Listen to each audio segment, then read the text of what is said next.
Hail, Internet! It's Paul. It's Matt, the Dork Lords. Today, we are talking about Episode 3 of Alien Earth Season 1, the episode entitled Metamorphosis. We open with Wendy racing through the crashed ship to find her brother, who was kidnapped by a xenomorph, seemingly intentionally. We see later that it appears to use Hermit as bait for a trap. We'll talk about that. We then cut to Kirsch and some of the Lost Boys observing the specimens. Kirsch is analyzing the data. Nibs has a memory of being attacked by the octopus monster and of her dead human self. Later we see her poking her own eye. I think she's having difficulties assimilating her memories into this synthetic body. Maybe her contact with Octo Critter has something to do with that. She asks Curly why they didn't get to choose their names and why they're boy names except for Wendy. There's an air of jealousy about some of the Lost Boys to Wendy's higher status as the first synth. We end with Kirsch forcibly removing a facehugger from an egg, dissecting it, and surgically implanting its larva into Hermit's recently removed lung, testing the alien's parasitic abilities. Wendy feels the pain being inflicted on the facehugger, indicating she has some kind of an empathic link with the xenomorphs, which was hinted at in the previous episode. She ultimately collapses in a catatonic state on the laboratory floor. Credits. All that said, Paul. Matt. What'd you think of episode 3 of Alien Earth? Yeah, I continue to enjoy the show, so that pleases me. Yeah, of course. You know, and it's interesting since I'm sure I expressed in the previous time we recorded that Wendy and Joe are my favorites, and certainly we did get some action at the top of the episode, but then they are absent from the rest of the episode. Good point. Yes, they're both grievously wounded. So yeah, it gives the show a chance to explore the other characters, which is good. Yeah, especially the Lost Boys. I mean, and Kirsch. Kirsch. Yes. Timothy Olyphant is killing it. Right? Yeah, he is. Very watchable character. But go ahead. Sorry, sir. Yeah. No, so it's nice to get a further look at those other characters. And while I am interested in Curly, I feel like she's doing the least amount of work. It's like a number of the other characters are like, boy, let's try to really seem like young people. And I feel like she isn't doing that as much. I mean, she did it in the scene with Boy Cavalier there, but a number of times I felt like she's not She childlike as the others. In fact, the first time that I was seeing her, and I can't remember, that might have even been earlier, maybe in episode 2 or something, I thought she was maybe one of like the human handlers at one point, because she did seem older at some point. Anyway, but no, she's one of the Lost Boys. Yes. Got it. Okay. Yeah.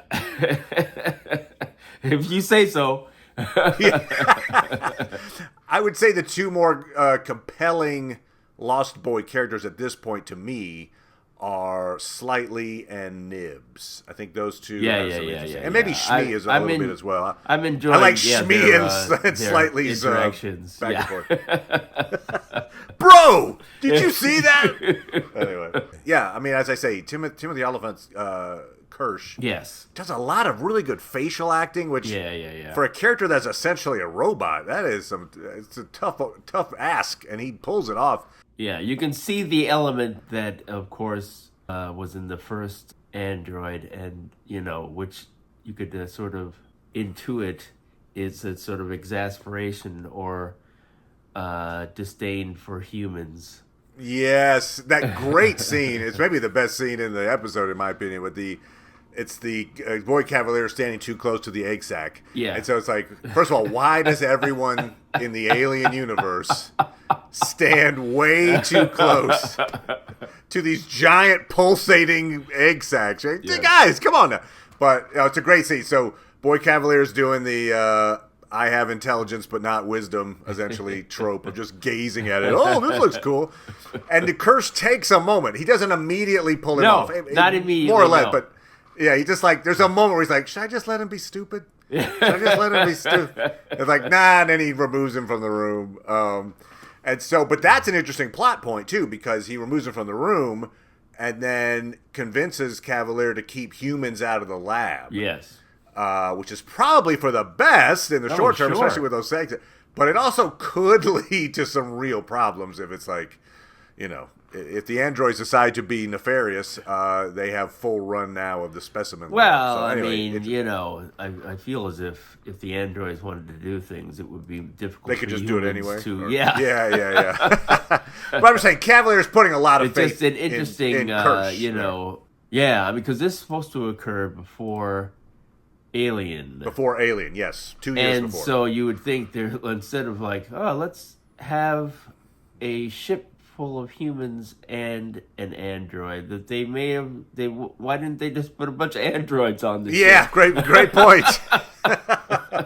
We could just make it all androids. They live a lot longer. This mission could go a lot farther. Yeah, we wouldn't have to worry about perhaps losing one egg.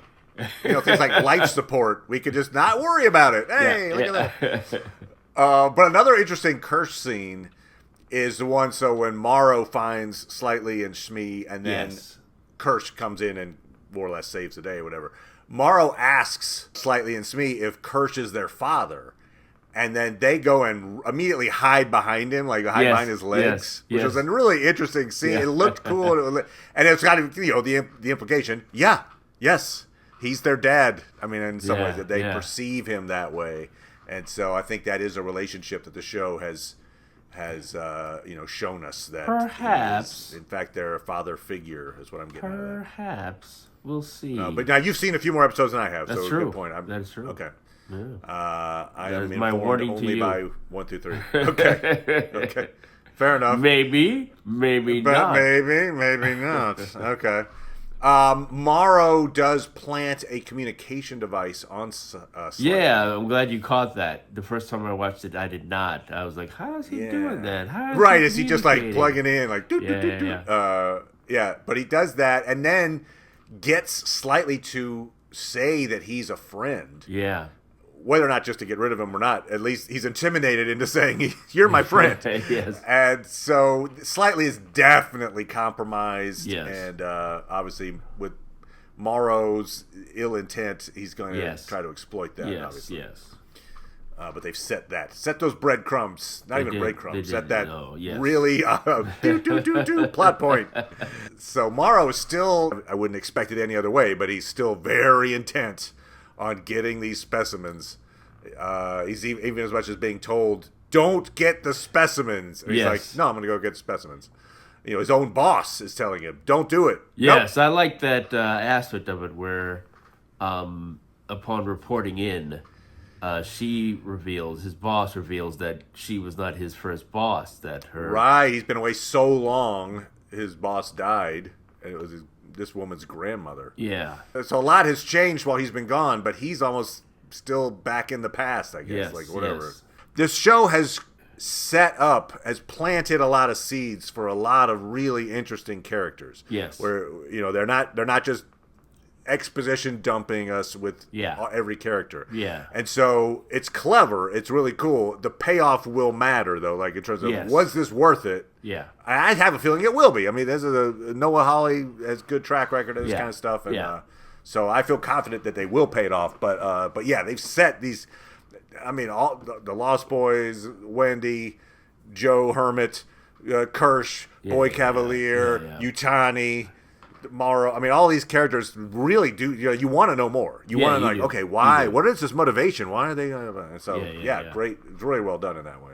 Yeah, I also thought that it was interesting. The scientists who Cavalier was charging with it, they were being feeling protective of these, of these kids. And, they were like, look, you sent this $1 billion, and that's what I was saying in our last recap. It was like, it seems crazy to put these people in this spot, but and that's what these sides are like, what are you doing? They are feeling protective of them, and maybe there's a bunch of parental figures. So Joe now has, I guess, like a synthetic lung. Because they've taken his real lung out. I presume that's a good question. Yeah, we don't know. I mean, obviously, I should say obviously. I happen to know. I had a friend who had cancer, and they took out a lung, so Oh, wow. he had to exist with one lung, and they didn't obviously have the capacity to give him a synthetic lung at that time. Yes. So he could exist with just one lung, but maybe they gave him a synthetic one. I was just wondering if they did that, he's kind of moving into the world of synthetic parts. Right. And, like, they're showing... It's the theme of at what threshold are we no longer human kind of thing, right? Yeah. If you have a synthetic lung, you're still a human, whatever. But. Sure. I don't imagine that it's part of a process that, hey, we're going to do your arms now. Hey, yeah. I mean, we say that, but okay, yeah, okay. I thought a pretty important scene here, the fight scene.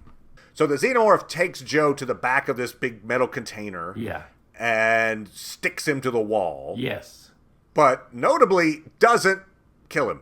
Yes, like it's been killing everything. And then when Wendy comes into the container, you can kind of tell Joe's trying to warn her away. It's a trap or something like that. He says something along those lines. And so, sure enough, it is. Yes. And so there's this sense of, like, that's kind of different thinking than we've seen xenomorphs in the past. True. Yeah? I mean, this xenomorph was like, I know that this individual is important to Wendy. Yes. I'm going to take this individual far away. I mean, it wasn't just like, hey, I'm going to take him 50 feet. Like, took him a long way. Right. Found this thing, stuck him in the container, waited. Yes. Like a hunter waiting for this prey to come along. Yeah. So it was just interesting. First of all, it feels like the xenomorph is reading people. Sure. We know that they sense fear. Yeah.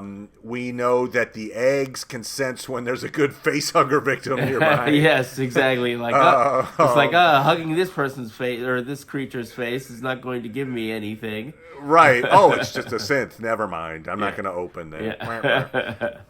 Yeah. And then the xenomorph sets this trap to lure Wendy. I just wonder if maybe, they can communicate. I mean, I think we assume they could communicate in some way, but it seems like they can at least read or communicate empathically. Wendy's having this empathic connection with the eggs. Or with not the eggs themselves, but with the babies, essentially, whatever. Well, I think, maybe we'll see more of that in coming episodes. Exactly what's going on with that connection. Obviously, the show's pushing it. So, yes. I think it's worth mentioning too that in Alien movies, there was a connection between Ripley. A sort of... wasn't it like maybe it's been so long now since I watched like Alien 3, but maybe there was a thing because she had a chest burster inside her that it was like keeping her alive because it realized she was like gestating a chest burster or something. Yeah, I can't remember the details of it, but there was a way in which she could communicate with. Yeah. Okay. Yeah. Okay. So yeah, it's a topic that's been covered. In some way, but it's being, I think, extra. There's something about Wendy's makeup that allows her to be a finely tuned conductor of the thoughts and feelings of these xenomorphs. We'll see. Anyway, and then we get this octopus creature. I feel like that's another, maybe something else that can also contact people empathically. The fact I don't know. Yeah, it's interesting to see how much they're going to develop these other creatures. Right. Whether or not there will merely just be different plot points, or if they will amount to more than that, we'll have to see. Because they don't really show up later in the Alien universe, but that doesn't necessarily mean they're destroyed or anything. Correct. Yeah. It'll be interesting to see if it ever feels like, I can see how this would be a useful thing for a company to have. Yeah, great point. I mean, Roy Cavalier is just over the moon that he's got these things. You're like, okay, sure, yes.